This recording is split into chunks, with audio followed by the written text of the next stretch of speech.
The first day of the new semester arrived with an air of quiet anticipation. In the small sunlit classroom, whispers passed from desk to desk, the usual rumors about teachers, new subjects, and the lingering question of who would be filling the shoes of Ms. Lan, who had left the week before for maternity leave. In her place was a man no one had ever heard of before, Mr. Aaron. His name did not appear in any conversation, nor had it been mentioned in the teacher's lounge or whispered by the staff. He simply appeared at the front of the room, as if conjured by necessity. He was tall, so slender that his outline seemed slightly wrong against the chalkboard. His suit was immaculate, but old-fashioned. A dark jacket buttoned tightly at the throat despite the humid morning. He smiled, but only with his lips and his eyes. Gray, steady, and strangely reflective, swept across the room with unsettling confidence. There was no roll call. Instead, Mr. Aaron began to speak, and as he did, he named each student in turn, without ever glancing at a list. Hien, Bao, Min, Guang, Truk. Each name came with a precise nod, as if he had known them for years.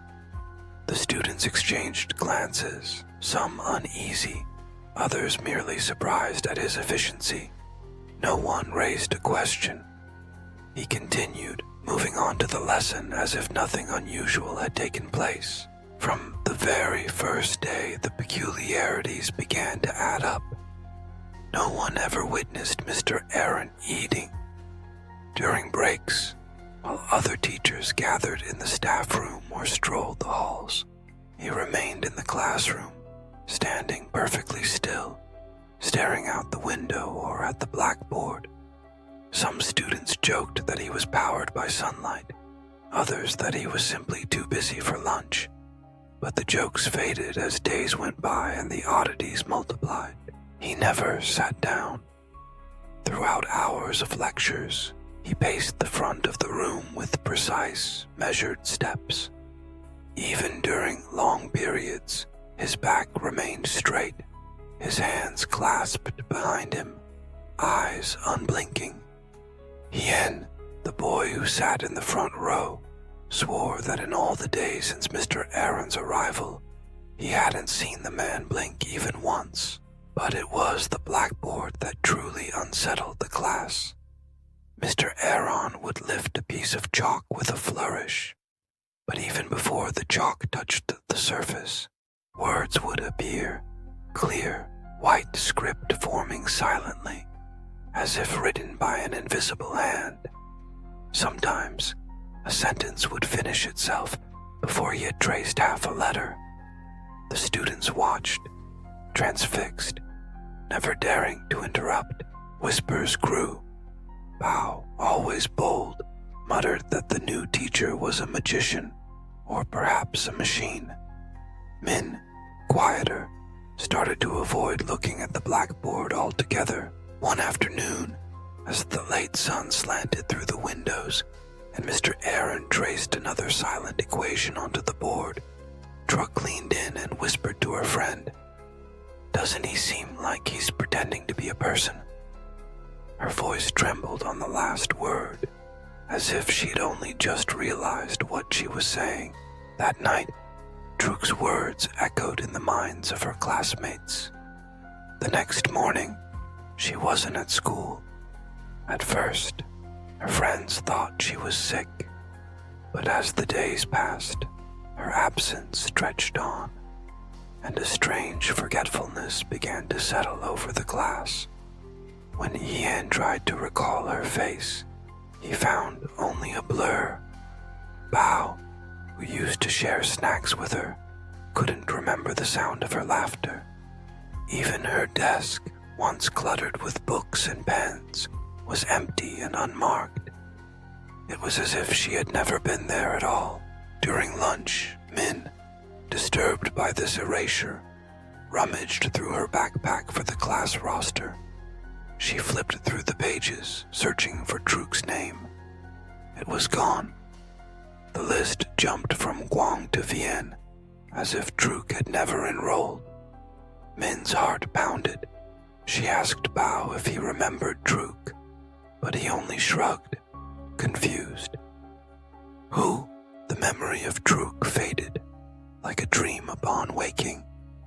Only Min held on to a flicker of doubt, something that felt like a half-remembered secret. The days slid by, each one more uneasy than the last. Mr. Aaron's lessons continued as before, seamless and strange. The students grew quieter, more reserved, as though sensing that something watched them from just behind the teacher's unblinking eyes. One afternoon, driven by a growing sense of dread, Min decided to search for proof that things had once been different. She slipped into the dusty archive room after school, hunting for old class photographs. The files were organized by year, each envelope thick with memories, smiling faces, teachers standing awkwardly at the end of each row.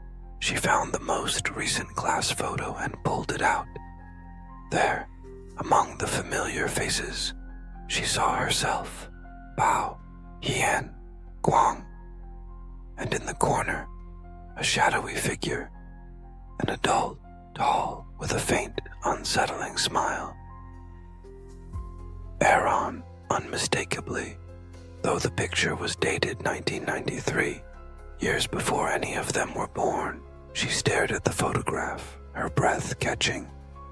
How could he have been there, unchanged, decades ago? The room's air seemed to thicken around her as she traced his outline, his eyes fixed on the camera with the same cold, reflective stare he wore every day in class. Suddenly, the lights flickered and went out, plunging the room into darkness. Min froze, the photograph trembling in her hands. In the pitch black, she felt the weight of unseen eyes, watchful, patient, and impossibly ancient. A chill crawled up her spine as she realized she was not alone, that something in the room had always been there, waiting behind the mask of a teacher. The silence pressed in, absolute and final, to be continued. The clock ticked steadily in the quiet of the library, broken only by the nervous tapping of the main character's fingers against a battered laptop. The search for Aaron yielded nothing. No teacher records, no digital trace, not a single file in the school's extensive archives. Even the dusty staff photo albums, lined up along the back wall, had no sign of his face. It was as if he had appeared out of nowhere, a ghost haunting the school's hallways. Determined, the main character turned to the school's security footage, hoping for clues. The grainy black and white images flickered on the screen, showing the main entrance, the stairwells, the long, echoing corridors. Then, there he was, Mr. Aaron, walking in from a hallway that, according to the blueprints, had no door, no entryway, just a solid wall. He seemed to step out of thin air, his presence disturbing the silence like a ripple in water. The main character's heart raced. Something was deeply wrong. Rumors spread quickly among the students. Whispers about Mr. Aaron's unsettling lessons, his piercing gaze, the way he seemed to know things no one had told him. Some said he could read thoughts. Others said he never blinked.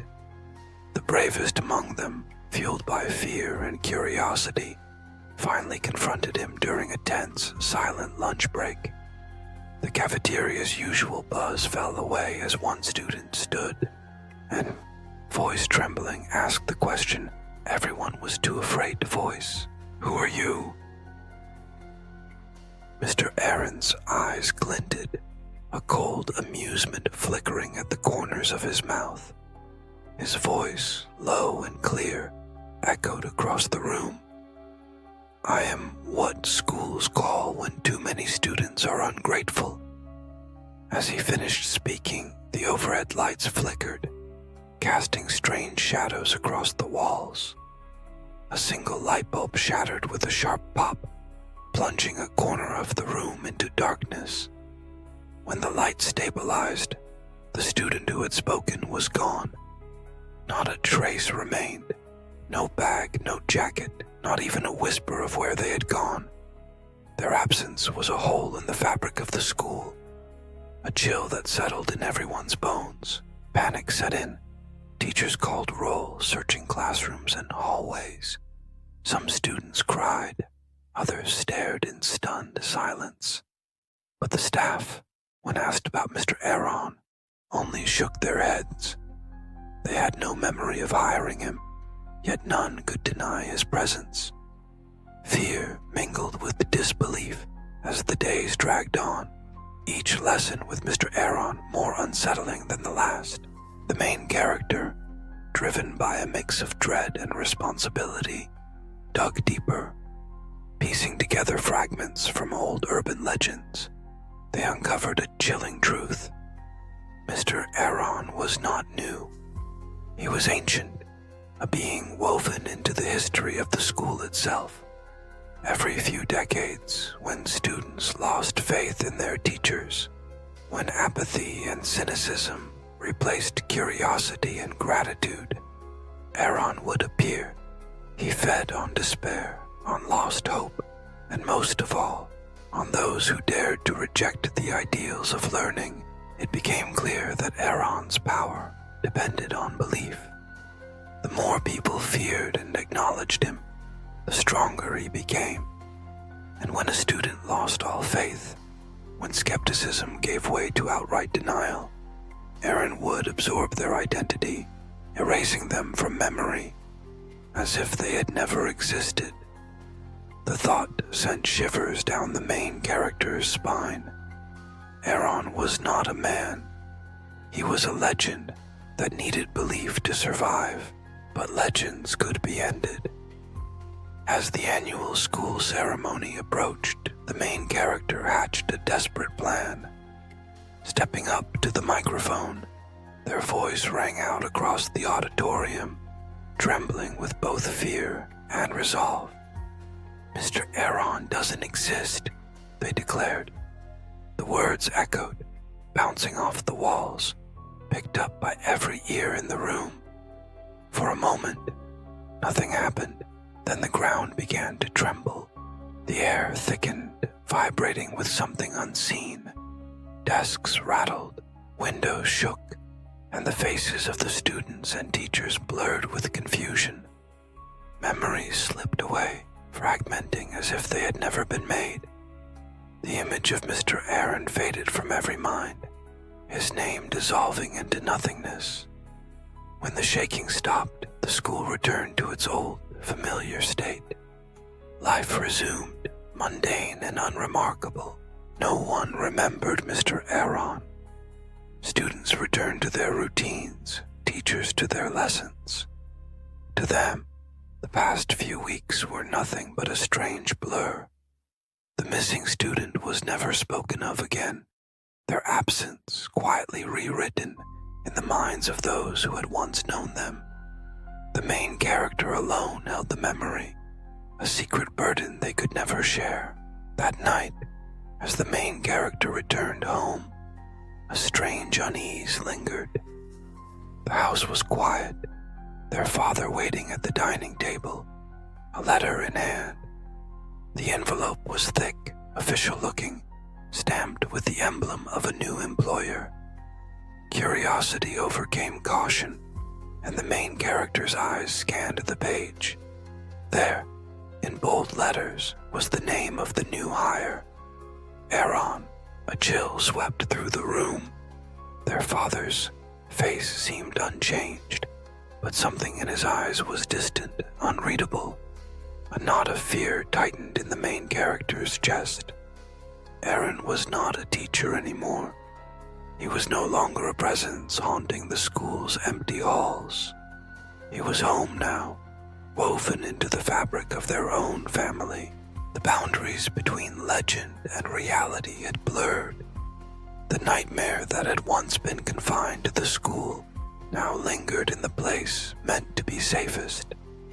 The main character understood with a cold certainty that some stories never truly end. They simply change shape, waiting for the next moment of doubt, the next lapse in faith to return. Outside, the wind whispered through the trees. Shadows stretched across the quiet streets, and the world seemed a little less certain, a little more fragile. Somewhere, in the silence, a presence watched and waited, eager for the next opportunity to be believed in once again.